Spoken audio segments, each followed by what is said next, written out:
Previous section में हमने discuss किया था second step of nutrition, digestion. Digestion में क्या होता है, जो भी कॉम्प्लेक्स कंपोनेंट ऑफ फूड है, complex carbohydrate, complex fats and complex proteins, वो सिंपल फॉर्म्स में कन्वर्ट होती है। जैसे कॉम्प्लेक्स कार्बोहाइड्रेट चेंज होते हैं ग्लूकोज में, कॉम्प्लेक्स फैट्स चेंज होती हैं फैटी एसिड एंड ग्लिसरॉल में, और कॉम्प्लेक्स प्रोटीन्स चेंज होती हैं अमीनो एसिड्स में। अब डाइजेशन के बाद थर्ड स्टेप आता है एसिमिलेशन। एसिमिलेशन में क्या होता है, ये जो डाइजेस्टेड सब्सटेंसेस हैं उनका बॉडी में यूज होता है। अब यूज कैसे होता है, ग्लूकोज यूज होता है रेस्पिरेशन में, fatty acid and glycerols use होते हैं फैट सिंथेसिस में, मीन्स ह्यूमन फैट्स बनाती हैं, और एमिनो एसिड्स यूज होते हैं ह्यूमन प्रोटीन्स बनाने में। अब प्रोटीन मेनली क्या करता है, हमारी बॉडी को बिल्ड करता है, बॉडी को रिपेयर करता है, और जो मेनली एनर्जी गिविंग कंपोनेंट है वो है हमारा ग्लूकोज। तो रेस्पिरेशन में एनर्जी रिलीजिंग प्रोसेस में यूज होगा। अब ऐसा नहीं है कि हमेशा ग्लूकोज ही एनर्जी रिलीज करेगा। जब तक बॉडी में ग्लूकोज अवेलेबल है, फर्स्ट एनर्जी गिविंग कंपोनेंट है ग्लूकोज। उसके बाद अगर बॉडी में सारी ग्लूकोज फिनिश हो गई, उस कंडीशन में हमारी बॉडी में डाइजेस्ट होंगी फैट्स। और in case of when the whole carbohydrates and fats are finished, in that case the protein is used to release energy. Respiration is the oxidation of food, and oxidation, by the oxidation we get energy. तो oxidation की process जो है वो cell में कहाँ होगी, तो हमारी जो सेल होता है उसका लिक्विड पार्ट होता है साइटोप्लाज्म। तो ये प्रोसेस ऑक्सीडेशन होगा कहाँ, साइटोप्लाज्म। साइटोप्लाज्म में कैसे होगा, ग्लूकोज का फॉर्मूला है C6H12O6। ये साइटोप्लाज्म में कन्वर्ट होगा पाइरूवेट में। पाइरूवेट में 3 कार्बन एटम्स होते हैं और साथ ही साथ कुछ अमाउंट में एनर्जी रिलीज होगी। अब साइटोप्लाज्म में हमारा क्या बन गया, पाइरूवेट बन गया। अब ये डिफरेंट मेथड से क्या होगा, ऑक्सीडेशन होगा। So there are 3 methods to oxidize the pyruvate. कैसे ऑक्सीडाइज होगा, अगर ऑक्सीजन अवेलेबल है, प्रेजेंट है, तो उस कंडीशन में होगा एरोबिक रेस्पिरेशन। और इस एरोबिक रेस्पिरेशन में जो ऑर्गेनिज्म है वो उस पाइरूवेट को कन्वर्ट करेगा carbon dioxide, water and energy. अगर ऑक्सीजन अवेलेबल नहीं है, और ये जो प्रोसेस होगी वो कहाँ होगी, माइटोकॉन्ड्रिया में। जो सेल होती है उसके अंदर एक सेल ऑर्गेनिल होता है माइटोकॉन्ड्रिया। उस माइटोकॉन्ड्रिया में ये पाइरूवेट एंटर करेगा और रिलीज करेगा carbon dioxide, water and energy. तो पाइरूवेट रिलीज हुआ साइटोप्लाज्म में, और ये तीनों चीजें रिलीज हुई माइटोकॉन्ड्रिया में। अब देखो ऑक्सीजन प्रेजेंट नहीं है, तो रेस्पिरेशन होगा एनएरोबिक रेस्पिरेशन, और उस रेस्पिरेशन में ये पाइरूवेट कन्वर्ट होगा ethanol, carbon dioxide and energy. यहां पर वाटर रिलीज नहीं हुआ, वाटर की जगह पे क्या रिलीज हुआ, इथेनॉल रिलीज हुआ। फाइनली अगर ऑर्गेनिज्म को सफिशिएंट अमाउंट ऑफ ऑक्सीजन नहीं मिल रहा है, लिमिटेड ऑक्सीजन में, ये कन्वर्ट होगा लैक्टिक एसिड। ये होता है हमारी मसल्स में। जब हमारी मसल्स बहुत फास्टली हम मूव करते हैं, रन करते हैं, तो हमारी मसल्स को सफिशिएंट ऑक्सीजन नहीं मिलती, और वो क्या बनाती हैं, लैक्टिक एसिड बनाती हैं। और उस लैक्टिक एसिड और साथ ही साथ मसल्स को एनर्जी भी मिलेगी, और उस लैक्टिक एसिड के एक्यूमुलेशन से हमारी मसल्स पेन करेंगी।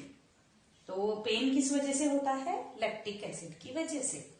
तो ये 3 मेथड्स हो गए किसके, ऑक्सीडेशन के। तो यहाँ पर एरोबिक रेस्पिरेशन हो गया, एनएरोबिक रेस्पिरेशन हो गया, और ये हो गया मसल्स में। अब एनर्जी तीनों में रिलीज हो रही है, लेकिन उस एनर्जी के अमाउंट में बहुत डिफरेंस है।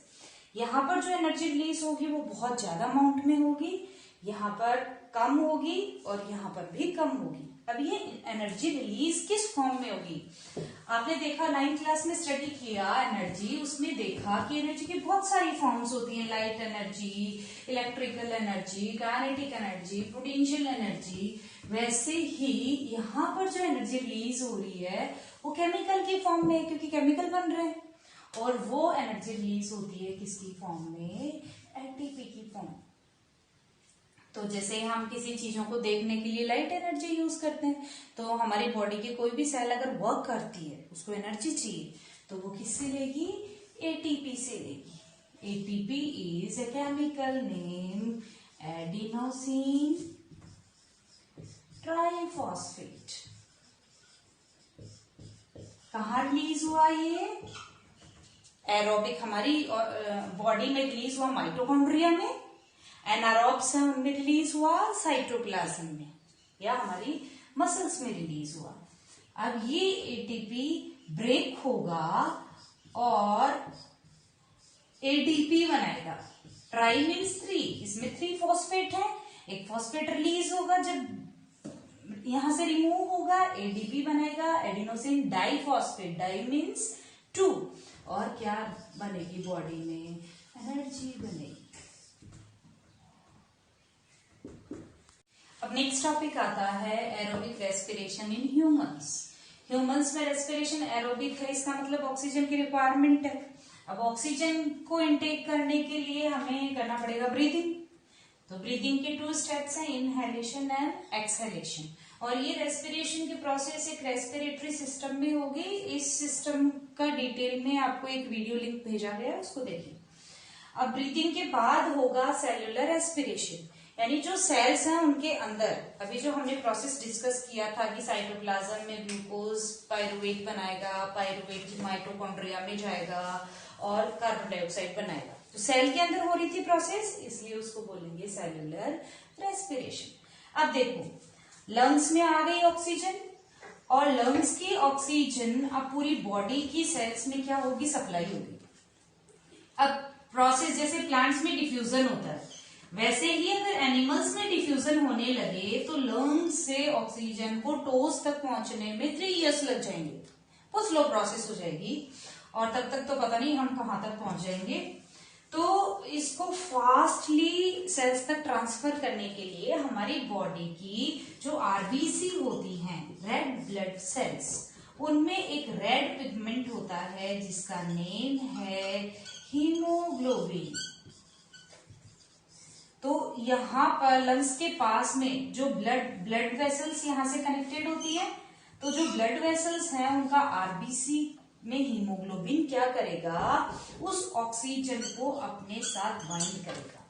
ऑक्सीजन को जोड़ लिया, और ऑक्सीजन जोड़ने के बाद बनेगा ऑक्सी हीमोग्लोबिन। हीमोग्लोबिन था और उसके साथ ऑक्सीजन ऐड हो गया तो बन गया ऑक्सी हीमोग्लोबिन। अब ये हीमोग्लोबिन जैसे ब्लड सर्कुलेट होगा पूरी बॉडी में, बहुत फास्टली सर्कुलेट होता है, तो बहुत फास्टली ये ऑक्सीजन ब्लड के साथ पूरी बॉडी में क्या हो जाएगी? सर्कुलेट हो जाएगी। बॉडी की सेल्स उस ऑक्सीजन को यूज करेंगी और ग्लूकोज के साथ वो बाइंड होगा और रेस्पिरेशन की प्रोसेस कंप्लीट होगी। तो ह्यूमन बॉडी में रेस्पिरेटरी पिगमेंट होता है हीमोग्लोबिन।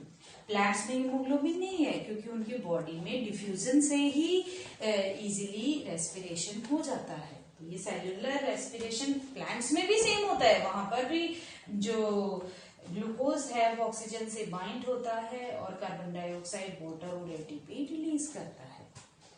क्लियर? और अब ये तो हो गया ऑक्सीजन की सप्लाई। अब जब रेस्पिरेशन होगा तो क्या बनेगा?